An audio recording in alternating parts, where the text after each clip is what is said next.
Sveiki visi. Sveiki visi. Tai Klėja, vakar buvom stalo žaidimų dienoj Martyno Mažvydo bibliotekoje, taip. Ir visą dieną mokinome žmonės žaisti vaikiškus stalo žaidimus. Tai iš tikrųjų susirinko labai daug šeimų su vaikais. Labai džiaugiamės, kad visą dieną be jokios pertraukos, taip, galėjome mokinti vaikus ir jų tėvelius žaisti stalo žaidimus. Ir koks buvo pats, nesakyčiau populiariausias, bet kurio žaidimo... Jo, toks įdomiausias ir kurį žaidimą visi labai norėjo pamėginti. Bu žaidimas. Tai mes pagalvojame, kodėl nepadaryti bu apžvalgos. Kažkaip buvome visiškai pamiršę, kad mes dar to nepadarė. Todėl... Klėja, kur bu žaidimas? Tai gal ten? Tai gal čia, tai gal paims? Aha, ačiū. Tai nepaisant visko, tada Klėja paruoš šitą mums žaidimą. Tada mes paaiškinsime taisyklės, pabandysime sužaisti 1 ar 2 raundus. Na ir tada jau aptarsime. Šiaip žaidimas yra tikrai chaotiškas žaidimas, gali žaisti rašo nuo 2 iki 6 žmonių, bet mes esam žaidę ir su 8 ir su 2 šeimom, ir su krūva vaikų ir suaugusių. Tai labai universalus žaidimas, tinkantis tiek labai jauniems vaikams, tiek vyresniems. Ir suaugę lygiai taip pat turi labai praleidžia linksmai laiką. Susižaidžia gan greitai, tai pažiūrėkime, kaip jį paruošti.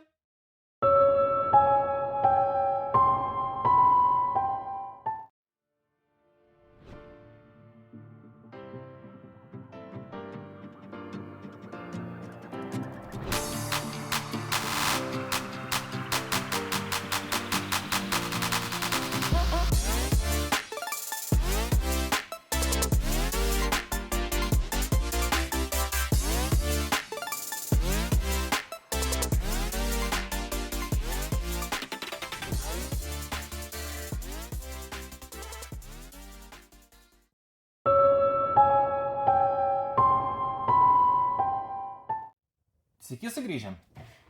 Sveiki sugrįžę. Tai kaip matėte, paruošimas nereikalauja daug pastangų, tačiau užtrunka šiek tiek laiko.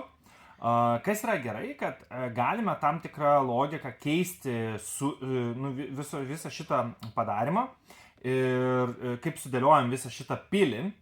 Ir taip pat kiekvienas žmogus turi, kaip matote, skirtingus nuo 1 iki 4 skirtingas vietas, kuriuose jis gali atsirasti.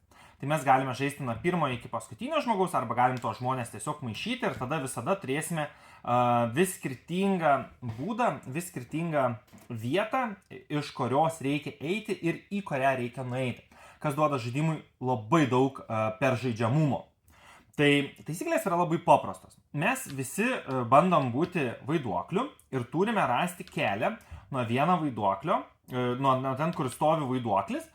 Tarkim, jeigu čia atsiranda žmogus, tai mes turim surasti kelią. Pavyzdžiui, taip. Kuo greičiau, kad naudojant tik vieną spalvą, mes nukeliautume iki žmogaus.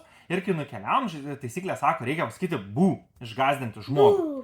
Ir tokiu atveju gaunam tokios spalvos plytų sieną, per kokią spalvą nuėjom. Tai šiuo atveju Klėja pasirinko eiti per raudonas duris, tai jin gautų raudoną plytų sieną. Žaidimas baigėsi, kai vienas iš žaidėjų surenka arba 4 skirtingas plytas. Ką reikėtų paminėti, kad nuo šiol, kadangi Klėja jau vieną išgąsdino žmogų praeidama per raudonas duris, per raudonas sienas, nuo šio laiko Klėja per raudoną spalvą nebegali eiti. Reiškia, jis gali eiti per bet kurią iš šitų spalvų, bet ne per raudoną. Aš tuo tarpu, kadangi neturiu asmeniškai gavęs nei vieno bloko, aš galiu eiti per bet kurią spalvą. Ir jeigu praeisiu kitą kartą išgąsdinsiu žmogų eidamas per raudoną, tokiu atveju aš paimčiau iš Klėjos šitą raudoną spalvą ir jin nuo to laiko galėtų vėl eiti per raudoną spalvą. Kitas laimėjimo būdas yra, jeigu vienas iš žaidėjų surenka išgąsdina 5 žmonės. Tai jeigu aš pirmas išgąsdinu 5 žmonės, aš laimiu. Arba jeigu pasibaigė visa šitas stekas, šita krūvelė žmonių, tada žiūrim žaidėjai, kurie turi daugiausiai sienų ir daugiausiai žmogeliukų, ir tas, kuris turi daugiausiai ir to laimi. Tai va. Taip pat, kaip matote, yra 4 skirtingi žetonai. Tai šitie žetonai yra liuko žetonai, tai yra tunelis, kuris sujungia pilį. Tai jeigu mes čia atsistosim, čia galime išlysti ir jeigu čia atsistosim, čia galime išlysti.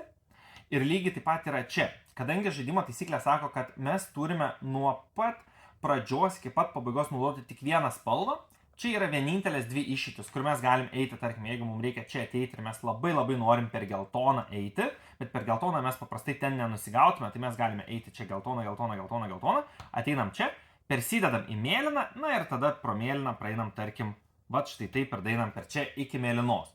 Tai šitą mes naudojam tam dalykui, kad jeigu mes, tarkim, negalime eiti per raudoną, nes jau turime bloką, tai mes galim sugalvoti, kad einam per geltoną ir tada pasikeičiam spalvą ir pereinam pro ją, pro kitas duris. Tai va, žaidimas vyksta realiuoju laiku, tai reiškia, vos tik tai atsiranda naujas žmogutis, mes visi galim pradėti žiūrėti, per kokią spalvą norim praeiti, nes togi vaiduoklio liesti negalime iki tol, kol mes neturime sugalvoję kelio ir taisyklė sako, jog mes turime, kai tik tai pasakom, radau kelią per raudoną, iš karto imti ir vesti be jokio sustojimo. Jeigu mes kažkurio momentu vedam ir sustojam pagalvoti, kur čia reikia praeiti, taisyklė sako, kad mes neįvykdėm, nesugebėjom nueiti gražiai ir neradom kelio, o ieškom beidami, todėl mes atiduodam, grąžinam šitą vaiduokliuką į savo pirminę būseną ir kiti žaidėjai gali, kurie turi suradę kelią, gali imti tada pirmi bandyti pagriebti šitą vaiduokliuką ir keliauti link to. Mes Klėja gal pažaiskim bent jau porą ratų, kad pamatytų žmonės, kaip iš tikrųjų yra žaidžiama, taip. Tai Klėja dabar išsirinks nuo 1 iki 4 skaičių ir tokiu atveju mes žinosim, kur padėti šitą žmogeliuką. Tai tu pasakyk nuo 1 iki 4. 1. 1. 1. Tai pas mus yra 1, kaip matote, reikia mums rasti tokį herbą ir tokį portretą ir jų susikirtimo vieta yra štai čia, todėl mes pradedam galvoti, kaip iki ten nusigauti.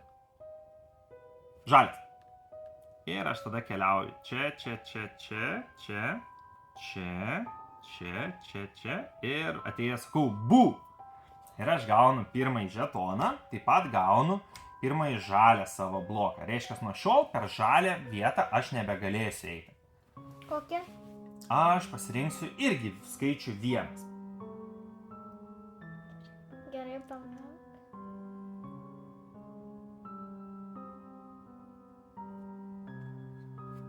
Ar tikrai toks? Žiūrėk, 1 yra, kaip matot, čia yra štai šitas herbas ir štai šitas portretas. Tai štai čia turi atsirasti. Na? Galvojam. Balta. Einam čia, žiūrėkit dabar. Einam mes čia, peršokam čia, pasinaudoja tunelį slaptą, keliaujame čia, ateinam ant spalvos keitimo, pasirenkam spalvą raudoną ir toliau keliaujam per raudoną ir ateinam čia ir sakom bū. Ir mes gaunam antrąjį žmogeliuką ir antrąją spalvą. Na, Klėja, sakyk dabar kitą.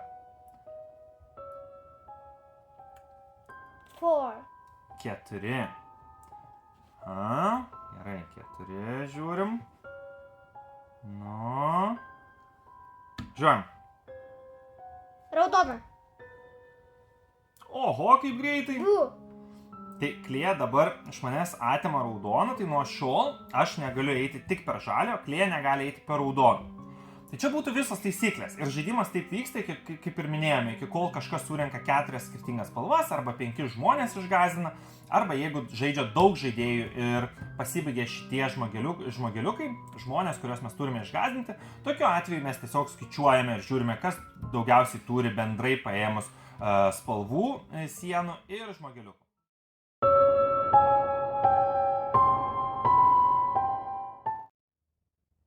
Na, tai Klėja, kaip tau patinka šitas žaidimas? 10. 10.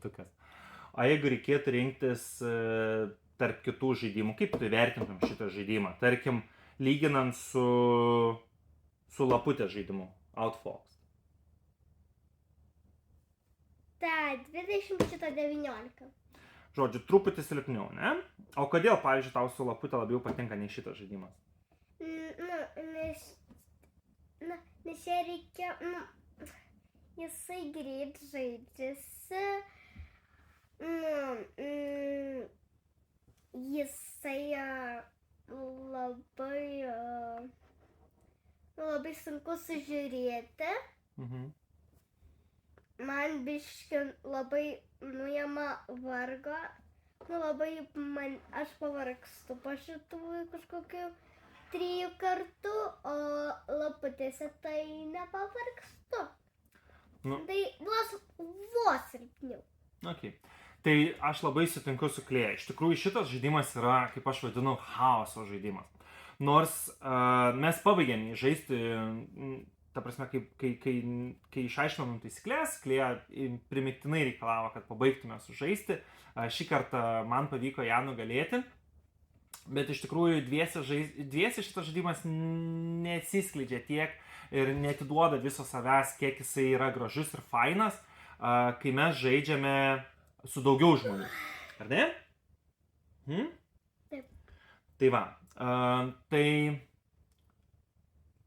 šitą žaidimą reikia žaisti bent 3, geriausia 4.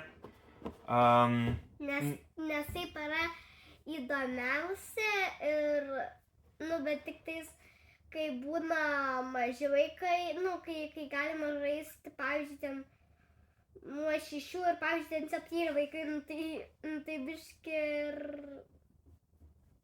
Biški sudėtinga gaunasi. Tai iš tikrųjų... Nes visi ten pykstasi, tiesiog pykstasi, nepasidalina. Taip, tai ką Klėja sako, ką jau paminėjau, tai yra chaoso žaidimas. Ir jeigu nepatinka šurmulys, jeigu nepatinka daug emocijų, tai tikrai čia yra ne jums žaidimas. Kai žaidžia vaikai, yra viskas labai faina. Kai žaidžia vaikai su tėvais, yra gerai, jeigu vaikai yra vos vyresni. Su labai mažais vaikais tėvam tenka nusileisti, tas man labai nepatinka. Ir šitą žaidimą pastato į tokį šiek tiek žemesnę lentyną, nei, tarkim, prieš tai mūsų peržiūrėtų žaidimus. Taip, Klėja? Tai va, komponentų kokybė yra tikrai nebloga, galime žaisti tikrai, aš jau kaip minėjau, mes žaidę esame ir 2, ir 3, ir 4, ir 6, ir 5. Man atrodo, mes daugiausiai esame 8 žmonės turėję. Taip, Klėja? Tai ir kiekvieną kartą tas žaidimas yra visiškai vis kitoks. Su labai mažais vaikais būna ir ašarų, ir visko, su didesniais vaikais būna rėkimos, kodėl aš pasakiau pirmas, kodėl tu pirmas pagrėbei, kuris kaip kas. Tai tiesiog yra toks, gal net vakarėlių žaidimas beveik, nes tai tikrai reakcijos žaidimas. Tai yra, reikia pasižiūrėti ir mes turim galvoje sugalvoti, kas vyksta ir kaip, ir tik tada mes galime paimti tą vaidokliuką ir jį nuvesti. Ar tai man patinka? Kartais galbūt taip, bet kaip jau ir Klėja minėjo, išvargina tas žaidimas ir išvargina labai stipriai ir mane emociškai išsekina ir būna tas... Kas reiškia išsekina? Pavargstu tiesiog, labai pavargstu, žinai, kai žaidi ir po to jau nebesinori žaisti daugiau to žaidimo, tai... Taip, tai va, tai aš tikrai nevertinčiau šito žaidimo taip gerai, jį galima sužaisti tikrai greitai, 2 sužaidėmės per kokias, 10 minučių, gal 15, bet aš sakyčiau, kad tai yra 6 ir jeigu vertintų... 6? Aš manau, kad žinok 6. Aš tai 10. Tai va, tai bendras mūsų vertinimas tikrai nedaugiau 8. Vėlgi dėl visų iš jau paminėtų priežasčių. Su daug žaidėjų tas žaidimas gali užtrukti ir 30 minučių, ir 45 minutės. Kai kuriems tiek suaugusiems, tiek vaikams gali iš tikrųjų prailgti šiek tiek. Tai mes, tarkim, tikrai apsitarėm, kaip galim jį pagreitinti, ar ten jeigu matom, kad vaikam labai labai sunkiai sekasi surasti tą kelią, tai tiesiog dedame arčiau to žmonės, ne ten, kurie turėtų atsirasti, bet, kaip sakant, house rulinam ir padedam arčiau, padedam vaikam, kad jie biški daugiau tos emocijos, tos laimės gautų. Tai va, tai kaip visada, ačiū visiems žiūrėjusiems. Susitiksime kituose video ir kaip visada jūsų komentarai ir patinka paspaudimas mums reiškia labai daug. Jums tai nieko nekainuoja, tai labai tikimės, kad vertinate mūsų kuriamą turinį ir tai parodysite paspausdami patinka. Ačiū visiems, iki. Ačiū visiems, iki.